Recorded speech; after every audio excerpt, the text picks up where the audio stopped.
What's up, everyone? Scott here from Chernobyl Studios. It is December, so might as well get in the mood a little bit.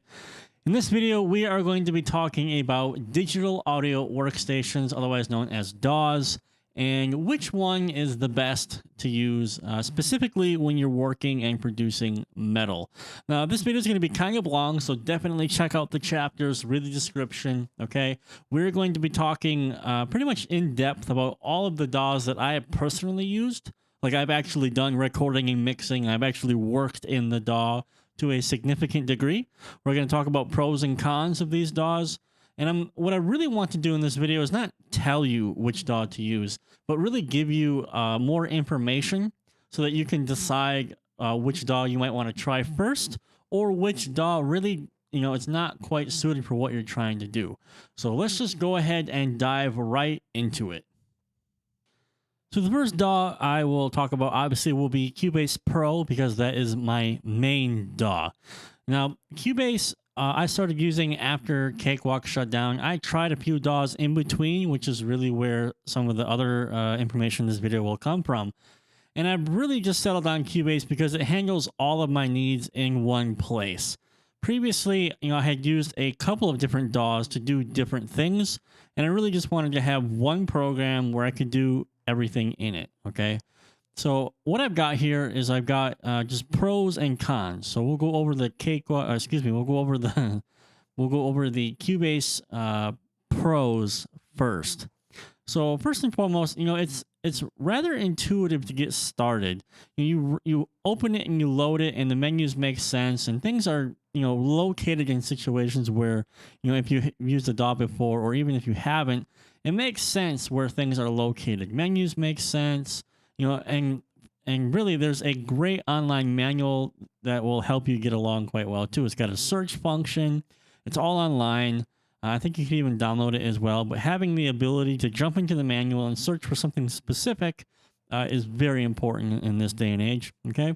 Other things, there's a ton of extra content included with the install, extra instruments, synth instruments, bundled instruments, plugins.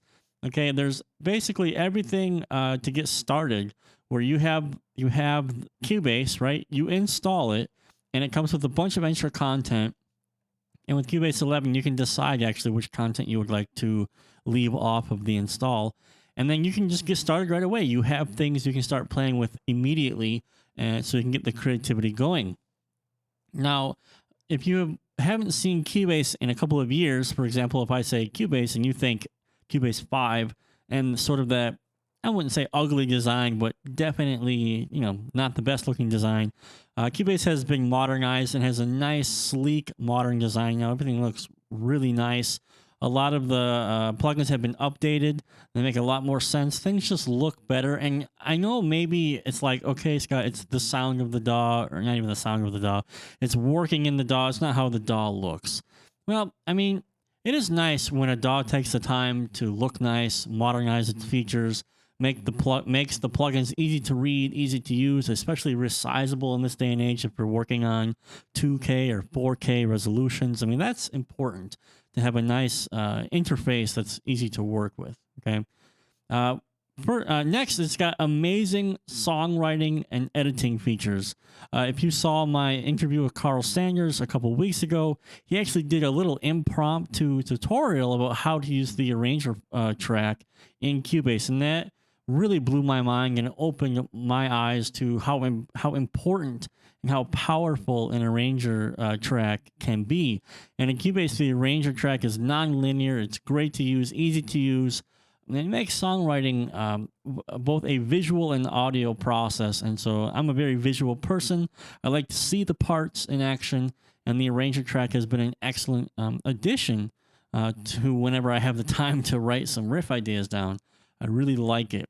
The editing features are amazing. I really love the feature in Cubase where you can turn audio events into parts, which basically allows you to do a lot of non-destructive audio editing. I use this all the time for drum editing. It's something I cannot live without. I wouldn't even know how to approach audio or drum editing specifically in any other DAW now that I have really made parts part of my editing workflow. I absolutely love parts It's one of those key features in Cubase where, I mean, I'm sure I could find a way to do what I want to do without it in other DAWs, but it's just so convenient and so awesome in Cubase. So yeah, the editing features are fantastic. MIDI, of course, is easy to work with. There's a very comprehensive MIDI editor. Plus, there's a thing called a logical editor, which is essentially like the Pandora's box, the Rubik's Cube of MIDI editing. You can create, not like scripts, but you can create behaviors and presets where, for example, when I'm editing MIDI drums, I have created logical editor presets where I can select every other note based on a time frame, like every other quarter note, every other 16th note, things like that. I can even create patterns where I create every other fourth note. It's very powerful and fast. Humanization is great. So writing and working with MIDI in the piano roll is fantastic. Easy to do it. These stock plugins are actually quite awesome, especially in Cubase 11. They updated the frequency EQ. It's now a dynamic EQ. I don't really know any other DAWs. I mean, I'm sure you'll correct me if I'm wrong in the comments. You know, of DAWs that just come with a high quality feature set, like, you know, an EQ that has dynamic capabilities. A lot of people are downloading, you know, like Tokyo Dawn, for example, for their dynamic EQ stuff. You don't have to do that in Cubase. It comes stock with the program, and it is quite awesome. And the reason I want to make a note about stock plugins, basically, is because the further along I get, the less plugins I realize that I need. And if I can do things with a stock plugin, I will. You know, I don't necessarily want to pay for payment plans anymore and stuff like that. Waves and stuff like that. It'd be cool if just, you know, hey, I need a dynamic EQ. I'll just use the stock one real quick, even though, you know, Fab Filter and stuff like that is what I use now. But if you just wanted to get started with a DAW that has functionality like that, Cubase has it. Okay.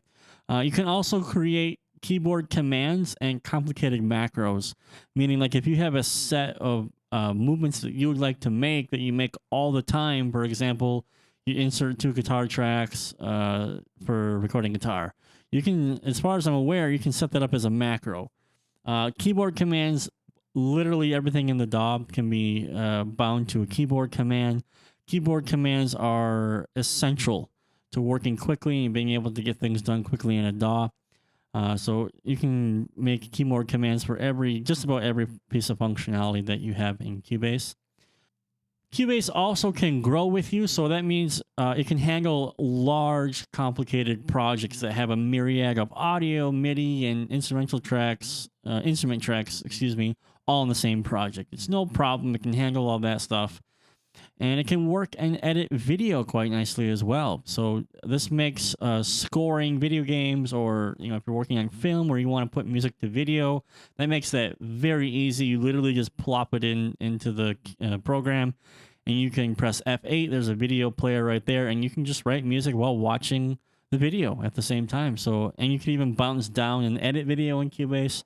That's all possible as well. So it is absolutely a well-rounded, fully featured, high-quality, high-performance DAW. There are pretty much very few downsides to this DAW, but we will talk about some of them now. So here are some Cubase cons, okay? First and foremost, you're going to need a dongle if you want to use the Artist or Pro versions of Cubase. I know that people are not a fan of dongles anymore, and even like the iLocks have even started using an iLock Cloud, which allows you to just pair a license to your computer via the cloud, because people just don't want to use dongles, and that's understood. So no going in up front that you're going to need a dongle if you want to use the Artist or Pro versions of Cubase. The second thing to keep in mind is Cubase is not cheap, okay? Even the Elements version, you know, it's not a huge significant investment, but I mean, this could be a very expensive ask if all you want to do are super simple recordings. If you're just looking to record, you know, an acoustic guitar and a vocal, or do a podcast, Cubase Pro is going to be way more than what you need, and you're just going to be wasting money. So it could be very expensive based on your needs. Another thing is menu item names sometimes don't make sense. I mean, the name doesn't fit the action. And this is a holdover from Cubase just existing for 20 years. If you want to save track templates, you have to export the track. That doesn't make sense. And then you import a track archive. Those are all connected, and it just doesn't make sense. So menu item names can be very confusing, especially if you're trying to bind them to a keyboard command, trying to understand what the action or what the item actually does. Usually you're going to have to do a bit of Googling, or you just have to do some trial and error to be like, oh, that's the wrong one. But it really is annoying. It could be a limiting factor if you wanted to do things quickly, or you want to understand what to do. You almost kind of have to be like, yeah, okay, so this is what it is, even though it's written not in a logical way. And speaking of logic, okay, as amazing as the logical editor is, it is amazingly confusing. It seems to me that the logical editor has just been nearly word for word translated from German, and it can't make heads or tails of it sometimes. You have no idea what the functions mean, what you're supposed to do with it. It's pretty clear in my eyes that it was created by a coder, okay, and then translated by said coder. Cubase or Steinberg would do really well with putting that through a layman translator so that people could understand and make use of the logical editor easier and more quickly, because it is freaking amazing. It unlocks a lot of potential for MIDI editing and stuff like that in Cubase, but it's a super pain in the ass to understand how it works. Next is that updates only come a few times a year, and you will pay for major upgrades, otherwise known as the 0.5 upgrades. So, for example, I'm on Cubase 11 right now. When they do a Cubase 11.5, I know I'm going to have to upgrade and pay for that. That's just that's part for the course with Cubase. There is a discount because I'm a Cubase user, but the updates, major updates like that, are not free. And generally, every year and a half or so, it's going to be a new version. So Cubase 10, 10.5, 11, 11.5, and so on and so forth. Lastly, support is hit or miss sometimes. It's, Steinberg has a kind of a reputation for being not really helpful. So if you run into any strange issues, you're likely going to have to figure it out by yourself with the help of Google and the Steinberg forums. I mean, if you're just a guy who wants to just record something really quick, just get your idea out there, set up your mic, get the acoustic guitar going, and lay a vocal, you're probably not the guy who's willing to sit down and troubleshoot what the hell is going on with their DAW, which can be the case sometimes for Cubase. So just keep that in mind. So, but anyway, in general, Cubase is going to be a great choice for you if you know that you're going to grow and you're going to start doing things professionally, where you're going to need to create custom keyboard commands. You're going to need to edit multi-track drums. You're going to be working on large, complicated sessions. You're going to do a ton of tracking and writing and mixing. It's also going to be a great choice if you're looking for, just like I said, a robust songwriting system. You have the arrange your track functionality. And like I said, if you're just looking to record an acoustic guitar and a vocal track, or you're just doing a podcast, Cubase Pro and even Cubase Artist is going to be way more than you actually need. You would probably want to look at something like Cubase Elements. All right, so that is Cubase. Now let's move on to Reaper. Now I have been using Reaper off and on since 2013 when it was Reaper 4. So back in the day, my main DAW was Cakewalk Platinum, Cakewalk Summary Platinum, but I had to use Reaper because I needed to do editing functionality that Cakewalk couldn't allow me to do, which I'll talk about a little later on in this video. So for about a year and a half, 2 years, I was a dual DAW platform. So I had Cakewalk and Reaper. And so I have quite a bit of experience with Reaper, and I feel like I'm pretty qualified to talk about pros and cons because Reaper is a fantastic choice. And let's just get started. Reaper Pros. First of all, it's extremely affordable. It is ridiculously affordable. A license is less than $100, and it lasts for 2 versions. So if you buy Reaper when it's Reaper 6, you can use it all the way through Reaper 6 and all the way through Reaper 7.99. The next time you would have to buy a license would be Reaper 8. Now, just to put that in perspective, I bought my first license of Reaper in 2013. Only in, when did Reaper 6 come out? When Reaper 6 came out, it was this year, right? Yeah, Reaper 6 came out in 2020. That was the second time I bought a Reaper license. So a grand total of like $120 in in 7 years. Okay, very few DAWs out there have such an extremely affordable pricing scheme. Okay, so that is a huge plus for the Reaper community. The second huge plus is that it's lightweight. It has it's less than 15 megabytes. Okay, it's extremely small download size. I mean, it'll fit on your thumb drive. And here's the other thing: it can run on a literal potato. If you have a computer that is 10 years old, Reaper will work. It'll probably work if it's 15 years old. Okay, the Reaper requirements are very low. It's quite well coded and optimized. It runs quickly, so you don't need to have hardcore specs or a Pro Tools machine to run Reaper. It's super small download size, very portable. Throw it on a thumbstick, and you can boot it up within 3 seconds. So yeah, it can run on your computer or laptop. I mean, eventually, I'm sure they'll just have it running on phones. Yeah. The next thing is that Reaper is highly customizable. You can make Reaper fit any need that you require, via options or settings or hotkeys, and you can create custom actions and macros and scripts. Okay.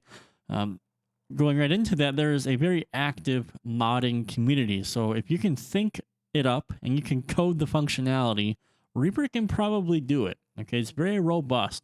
There's a lot of things you can do with Reaper. I mean, recording, mixing, mastering, audio editing, sound audio development, video editing. Reaper can be used in any capacity, and there are big studios out there that have been known to use Reaper for sound design projects. Games like Call of Duty and so on. Reaper's being used in the professional world. The next cool thing about Reaper is that it's updated frequently, sometimes even weekly. Okay. So all constant updates, and these are all free. Okay, you buy a Reaper license, it's good for 2 versions, and you get all the free updates. And the updates are quick, like I said, almost weekly sometimes.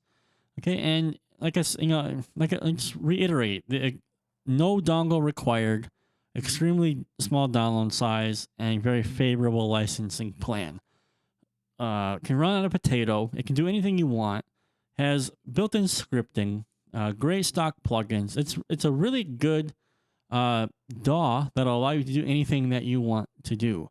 Now, as amazing and significant as those pros are, we need to talk about the Reaper cons, because there are a number of them. First and foremost, there's a steep learning curve, and in my opinion, Reaper is not beginner-friendly at all.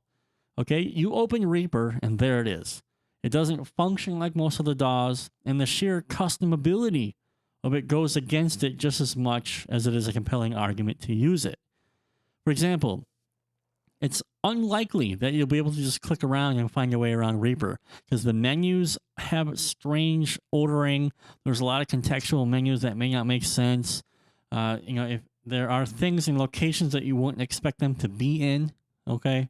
And, really, to get your way around Reaper, I really would just recommend that you spend some money on training materials.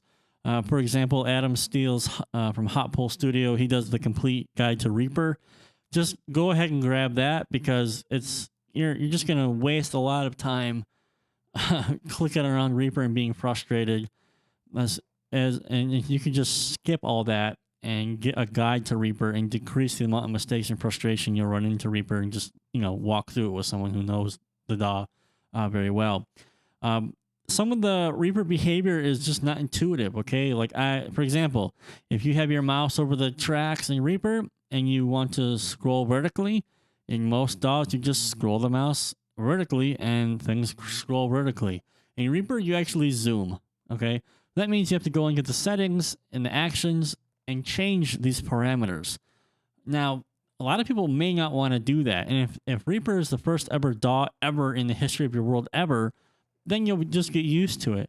But if you have a couple of DAWs going out there, for example, if you're going back and forth between Cubase and Reaper, and you sort of have muscle memory from Cubase, and then you go into Reaper and it doesn't function at all like any other DAW, it's going to get frustrating, and it'll chip into your time. All right. We already touched on this, but like want to reiterate that Reaper has very confusing interfacing menus. They're not grouped like any other DAW. Things that should be like, for example, in the insert menu may not be in the insert menu, might be in the actions menu instead. That's just weird.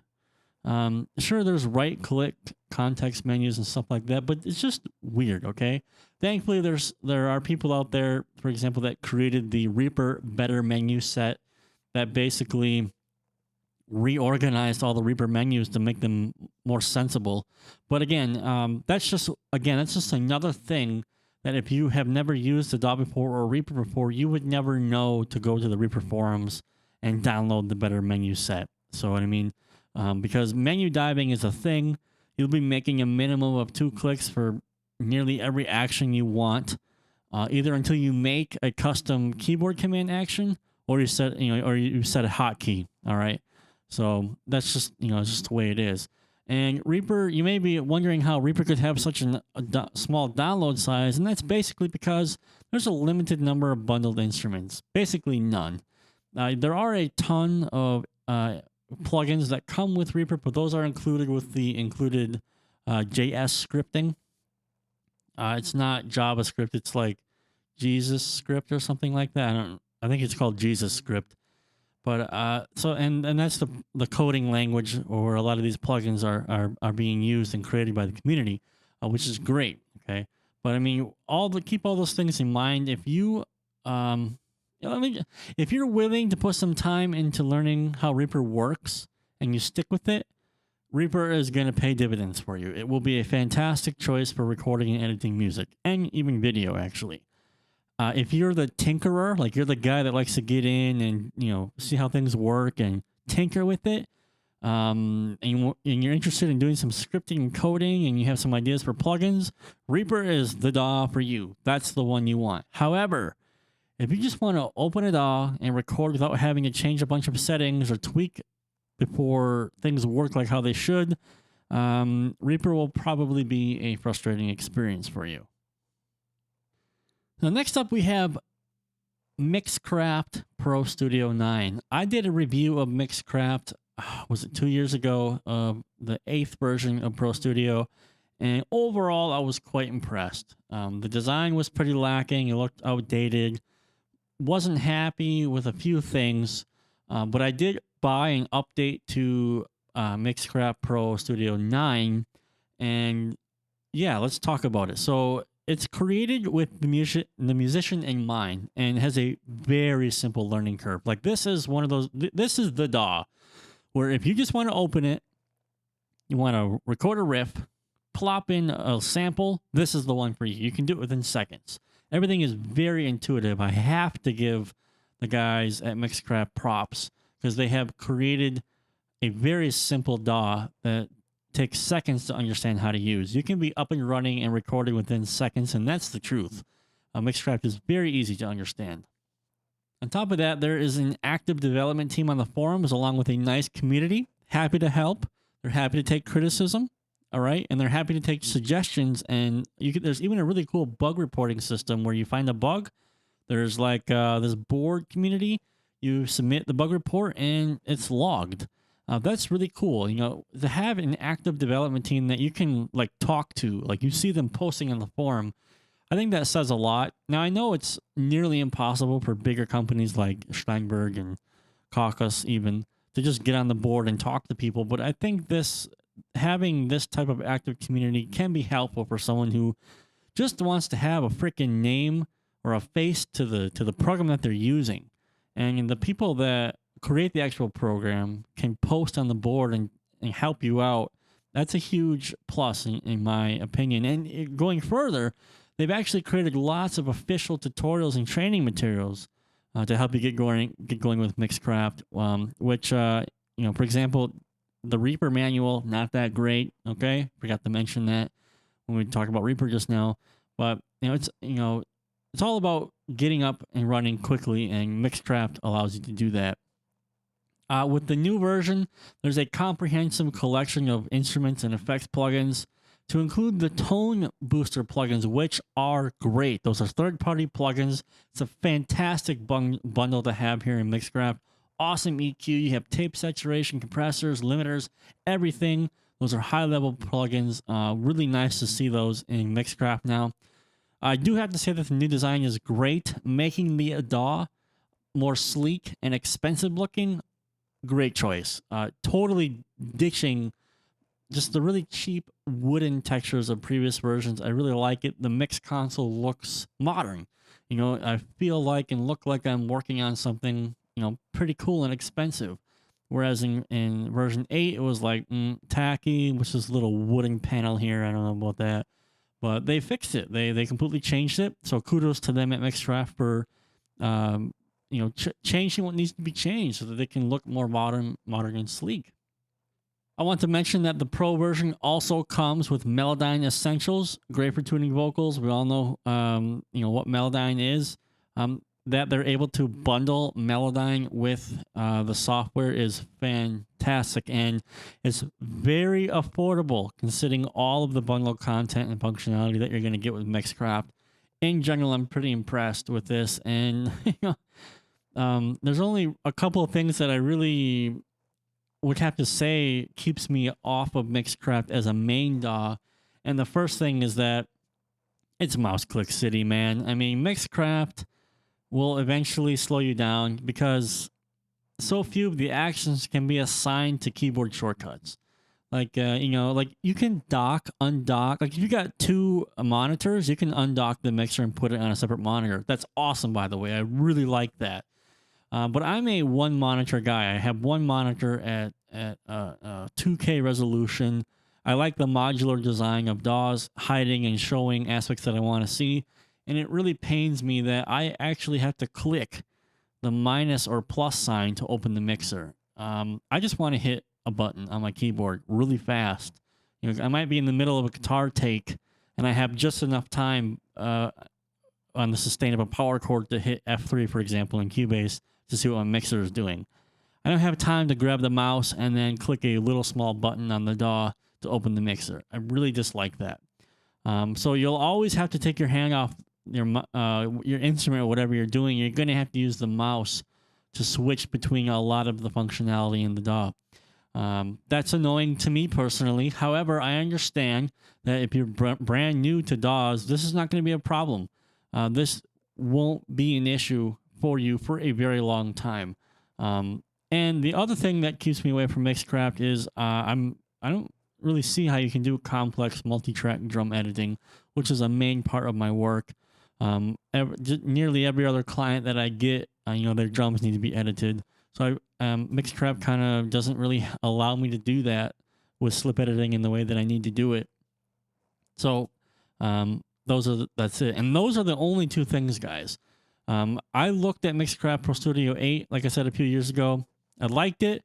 I realized it didn't allow me to do day-to-day things like I just talked about, drum editing and so forth. However, you know, in version 9, in 2 clicks, you have Easy Drummer 2 up and running, fully routed in a folder track. And when it comes to setting down and wanting to record music fast and, you know, not be bothered about tweaking the DAW, you know, I have to admit, Mixcraft 9 Pro Studio is probably going to be a good choice for you. I absolutely have no bones recommending it.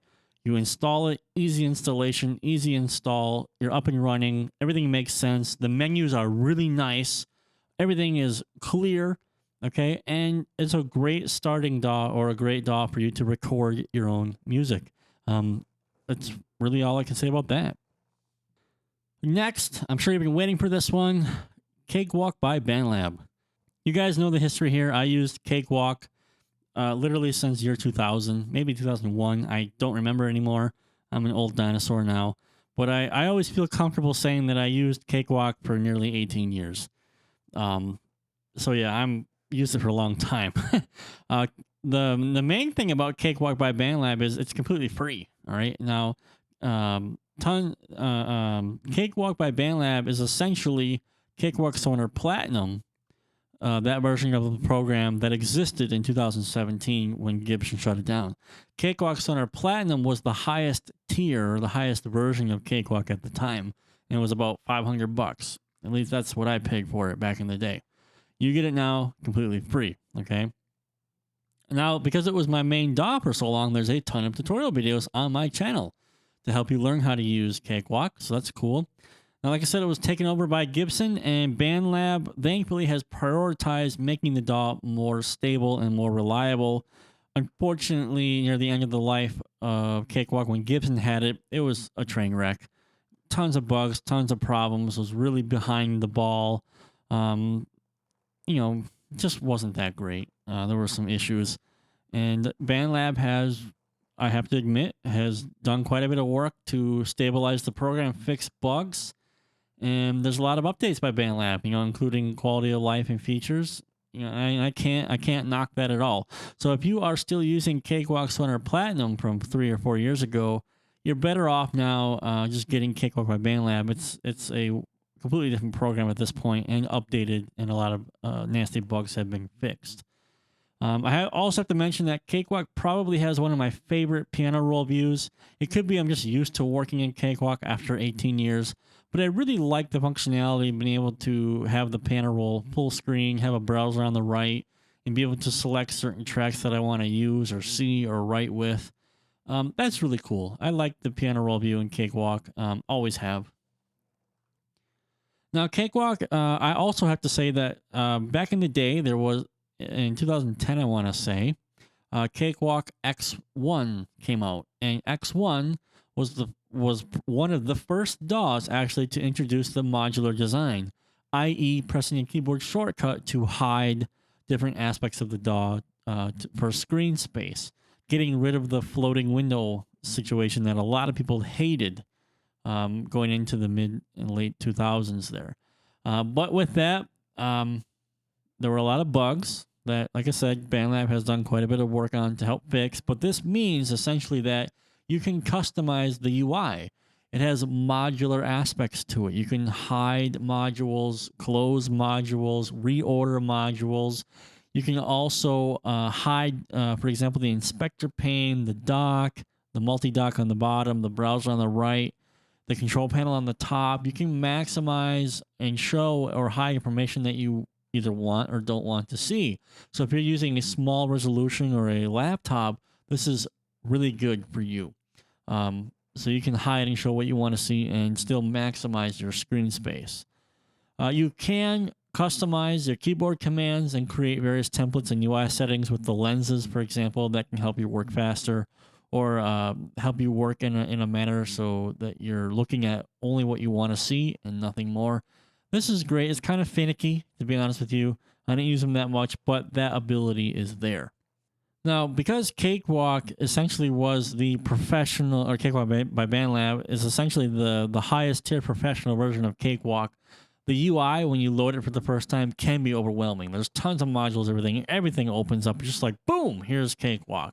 So it sometimes can be annoying, okay? Other thing you need to keep in mind, all the third-party bundles, and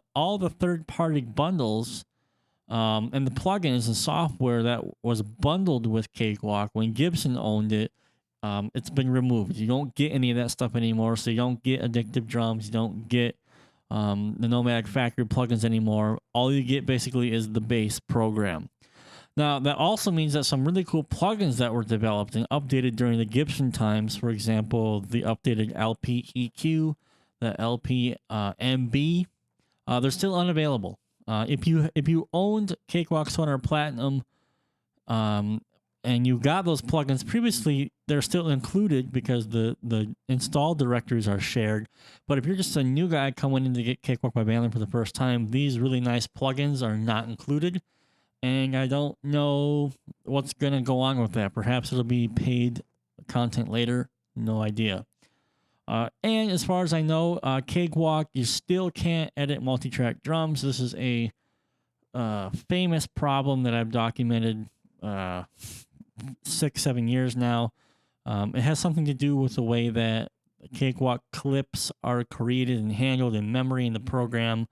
If you have AC/DC drum beats, you can use Audio Snap and edit the drums more or less okay. But anything with metal or double bass or blast beats, you are up shit creek without a paddle. It just doesn't work. So yeah, the interface and the now time marker is inexplicably laggy sometimes. It's not smooth. Things slow down if you got a lot of notes in the piano roll, for example, or you get a lot of tracks. It just slows down. And you know, I have a Ryzen 9 3700X with an RTX 2080, and there's zero reason why the DAW should at all lag graphically. It's really annoying. It just feels weird. It's inexplicably laggy. Don't know what to say about that. Routing virtual instruments can still be a pain in the ass. I have seen that they have changed some of the functionality to make this easier. For example, being able to insert all of the stereo tracks and route them in one click. This is a much needed improvement over what it used to be. What a pain in the ass it used to be. Oh my God. But now it's a little bit easier. It's a little bit faster of a process, but can still be finicky sometimes. And Cakewalk has just always been weird with inserting virtual instruments and routing them. Last, you know, I got to be honest, the community can be dicks sometimes. If you've got criticism about Cakewalk, you know, a couple of years ago, I was going to do a in-depth recording, a mixing review, or not review, but walkthrough of a song. And there was just a game-breaking bug where my plugin settings would not save. So I would be mixing and mixing, save the mix, come back the next day, and plugin settings would be reset to default. And I sort of flipped out about this, made a big deal about it on my channel.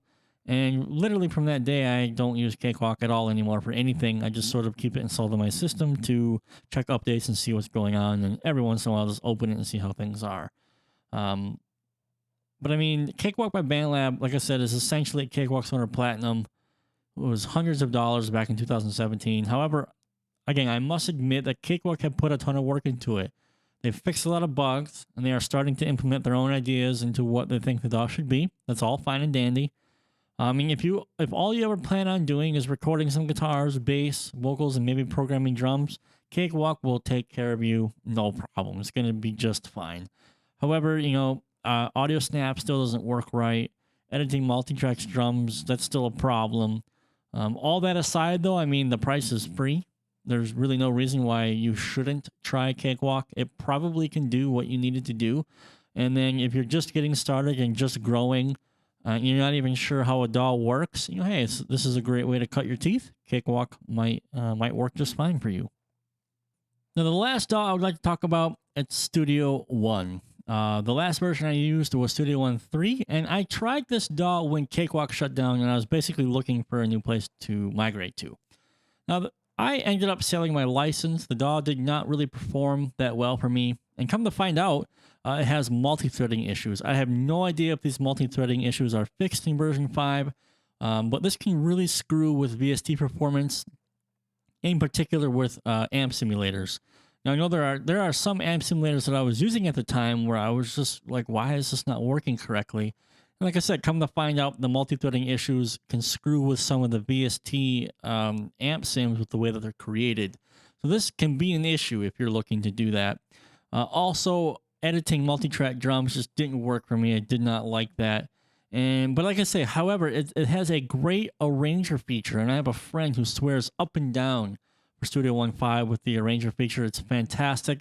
So if you're into composition, you're working on songwriting, you're doing some video game stuff or some soundtrack stuff, Studio One may be something to look into. But if you're looking to do big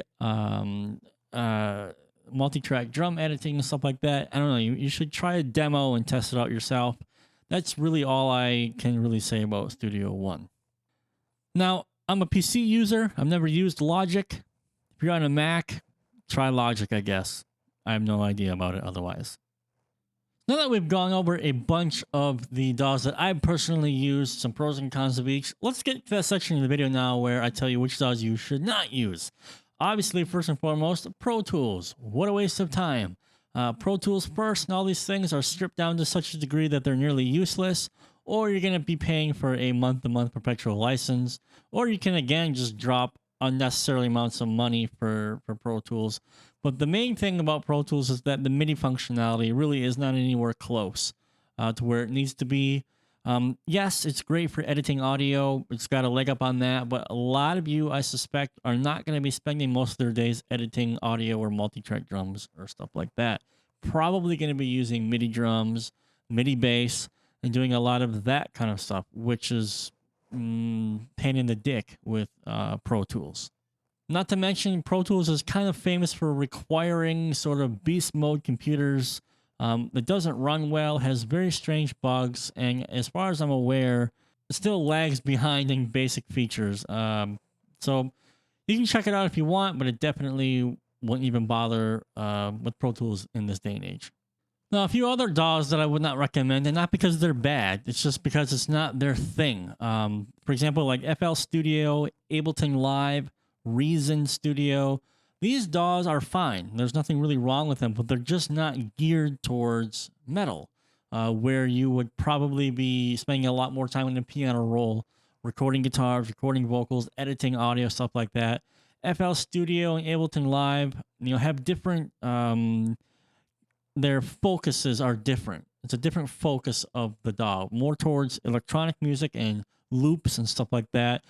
You could, I suppose, make music or metal in these DAWs, but I mean, it just seems to me that the experience would be like pushing a rope. You know what I mean? Why? You can do it, but I mean, this would probably require a lot of extra effort that wouldn't be there if you would just use a different DAW where producing metal is just functionally easier. So, this whole video, and I still haven't told you which DAW is best. Well, the truth of the matter is there's no such thing, all right? What I can give you, though, however, are guidelines that you can use to decide on which DAW would be best for you. So first and foremost, you need to try them. There are lots of different DAWs in the market right now, and most of them offer some type of a demo where you can download it and try it. And that's what I recommend you to do first. Just look at the DAWs, download them, and try them. And what I mean by trying them, I mean that record some guitar parts, try to mix a project, see what the export features are like, see what the bundled instruments are like. Is it easy to get around? Do things make sense, right?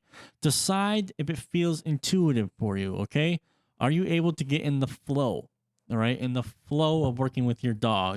Can you just get in that state where you can just work instead of getting frustrated trying to find a functionality or an action or trying to find how to do something that in your opinion would be simple. For example, like inserting a track, for example, okay?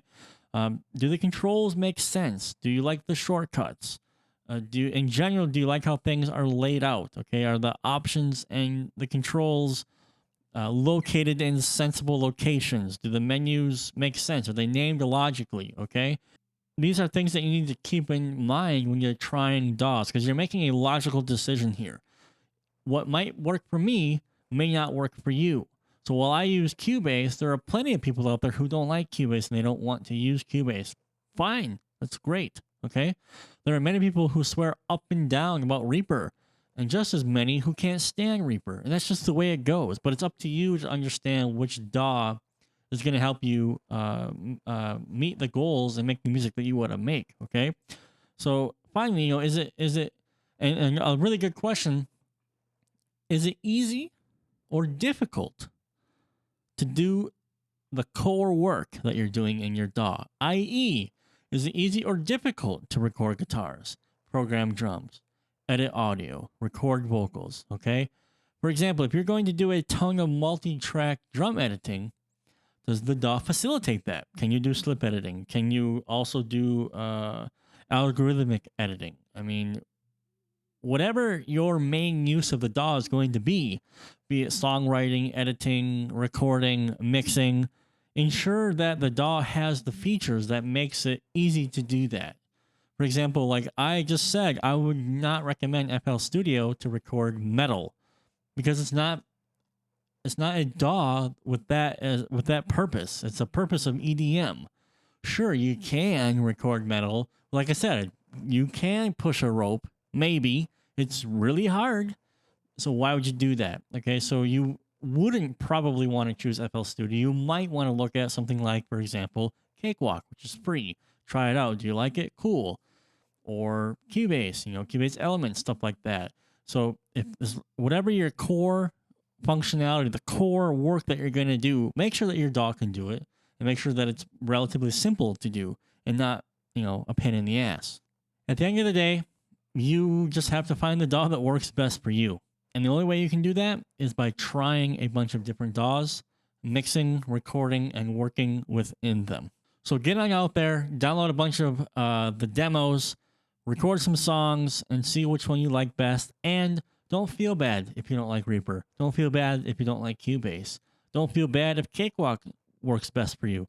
Don't feel bad at all. Who cares about what everyone else thinks? Pick the DAW that works best for you so you can get your music created with the least amount of frustration. That's all that matters here, all right? Doesn't matter what I use, what Glenn Fricker uses. None of that matters. What only matters what makes sense for you and how easy it is for you to create your music. And if that means it's in Reaper, then it's in Reaper. Who cares? If that's in Cakewalk, again, who cares? All right? But what you need to do now is you need to grab a bunch of the demos. You need to download them, install them, check it out, and look at them logically and see which one works best for you. All right? So that'll do it for this video, guys. I hope you enjoyed it. I hope this makes your decision-making process a little bit easier, or at least gives you a little bit of light at the end of the tunnel of what you should look for when it comes to which DAWs or DAW that you may need to invest in and start using with, all right? Hope you enjoyed the video. Please subscribe, hit like, bell notifications so you don't miss any upcoming videos. And, I'm interested, what DAW are you guys using? Write me in the comments below which DAW you like to use. And tell me which DAW you hate the most as well. So 2 things. Which DAW are you using? And which DAW do you hate the most, right? See you guys in the next video.